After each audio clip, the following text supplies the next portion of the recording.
తులసి ఖుషీని తీసుకొని స్కూల్కి వెళ్ళగా అక్కడ వాచ్మెన్ ఖుషీని స్కూల్లోకి తీసుకెళ్లకుండా తులసిని ఆపేస్తాడు.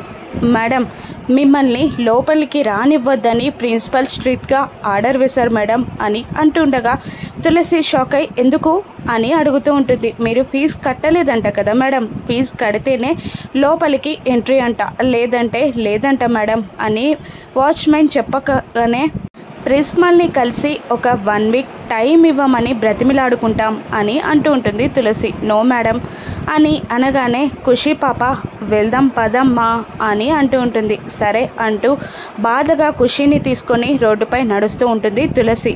అమ్మా, ఇప్పుడు మనం ఇంటికి వెళ్తే ఫీజు కట్టలేదని ఇంటికి పంపించారని అందరికీ తెలిసిపోతుంది కదమ్మా అని ఖుషి అంటుండగా మరేం చేద్దాం అని అడుగుతూ ఉంటుంది తులసి. అమ్మమ్మ వాళ్ళ ఇంటికి వెళ్దాం అని ఖుషి అనగానే అలాగే అని అంటూ తులసి ఖుషిని తీసుకొని లక్ష్మి ఇంటికి బయలుదేరుతుంది. అమ్మా అని లక్ష్మిని పిలవగానే ఆప్యాయంగా ప్రేమగా హత్తుకుంటుంది లక్ష్మి. తాతయ్య అంటూ శ్రీనివాస్ కాళ్ళని చుట్టుకుంటుంది ఖుషి. ఎలా ఉన్నావు వదినా అని అంటూ వదినా మరదలిద్దరూ హక్ చేసుకుంటారు. ఇలా ఉన్నాను అని తులసి సమాధానం చెప్తూ ఉంటుంది. ఖుషి ఫీజు కట్టలేదని ఇంటికి పంపించేసిన విషయం సిద్ధు తెలుసుకుంటాడా?